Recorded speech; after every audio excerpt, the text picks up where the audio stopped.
Jai Shri Krishna everyone. So this is Neelam here and I am coming here for next another important as well as interesting topic. So आज हम लोग का यहाँ पे topic रहने वाला है the dispersion of light.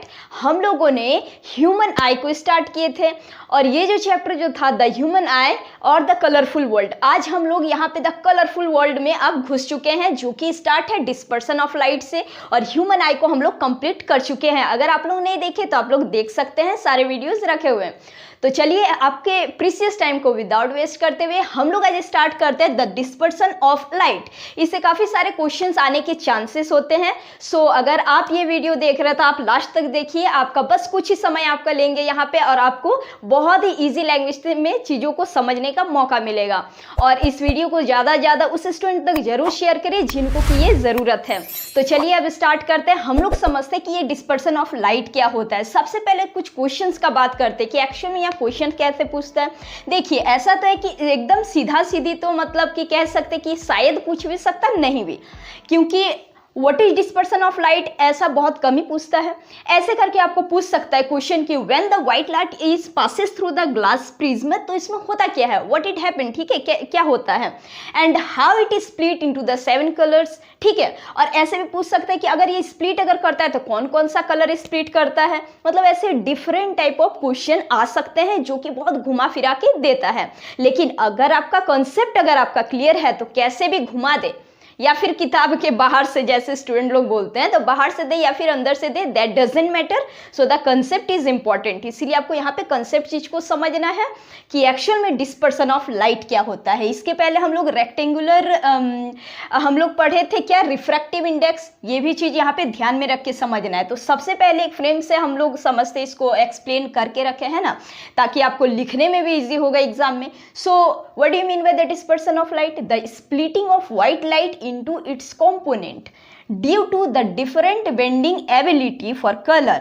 Okay, when it passes through the prism is called dispersion of light. काफी इजी सा है. यहाँ पे क्या कह रहा है कि when a white light is passes through the glass prism या फिर triangular prism आप लिख सकते हैं, ठीक है. तो ये क्या करता है, इट स्प्लिटेड्स इनटू द कंपोनेंट. कौन क्या क्या कंपोनेंट ना, ये सारे विग और हम लोग जिसको बोलते हैं शॉर्ट फॉर्म में आप ऐसे याद कर सकते हैं क्या, विग, ठीक है. देखिए नीचे से आप जाइए, ठीक है, हम लोग ऐसे इसको बोलते हैं. तो इससे क्या होता है कि हम लोग को सारा याद रह जाता है. V for violet, I for indigo, G for green, B for blue, Y for yellow, O for orange and R for red. ठीक है. तो ये क्या होता है कि इतने सारे कंपोनेंट यहाँ पे कलर में ये स्प्लिट कर जाता है.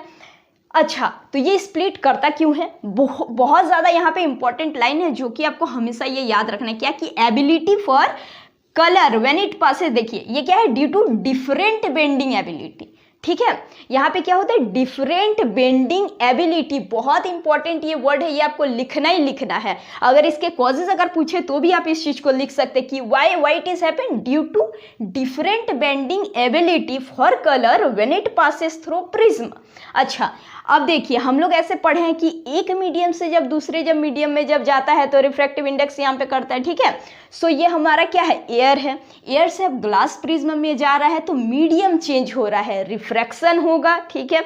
अब रिफ्रैक्शन होने के कारण इसका जो होता है, जो एबिलिटी जो होता है ना कि डिफरेंट बेंडिंग एबिलिटी, हर एक कलर का हर एक अलग जो बेंडिंग जो एबिलिटी जो होता है, इससे क्या होता है कि ये कंपोनेंट ऑफ कलर में आ जाता है हमारे ग्लास प्रिज्म से. और ये इतना इंटरेस्टिंग है, आप एक प्रिज्म को ऐसे करके रखिए, ऐसे करके एक प्रिज्म हम लोग रखेंगे और एक प्रिज्म को आप ऐसे उल्टा करके अगर रखिए तो आपको यहाँ पे क्या देखने को मिलेगा, इधर से व्हाइट लाइट आया, यहाँ से बहुत सारे कंपोनेंट में 7 कलर्स में आया और फिर से 7 कलर यहाँ पे घुस जाएगा, ये फिर से व्हाइट लाइट दे देगा.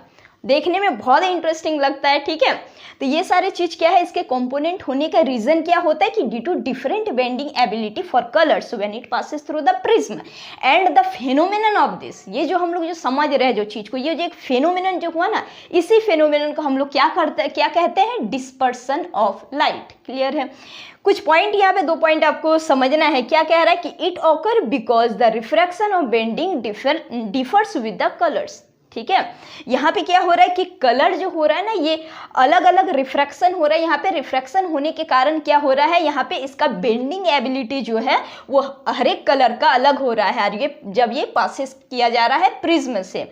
और क्या हो रहा है भाई, यहाँ पे the speed of light of different colour in a medium is different. यही चीज़ आपको कह रहे थे हम कि क्या होता है कि हर एक ये जो कलर जो होता है ना, सबका स्पीड ऑफ लाइट क्या होता है, डिफरेंट होता है हर एक कलर का।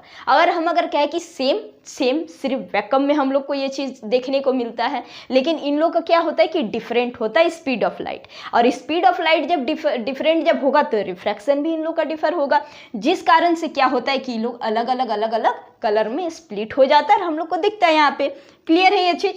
तो ये जो हमारा जो है डिस्पर्सन ऑफ लाइट, या तो आपको कॉज पूछ सकता है या तो सीधा सीधी भी पूछ सकता है कौन से कलर में कंपोनेंट में आ सकता है ये भी, और बहुत इंटरेस्टिंग है। हम लोग प्रिज्म से भी ये चीज़ को देख सकते हैं।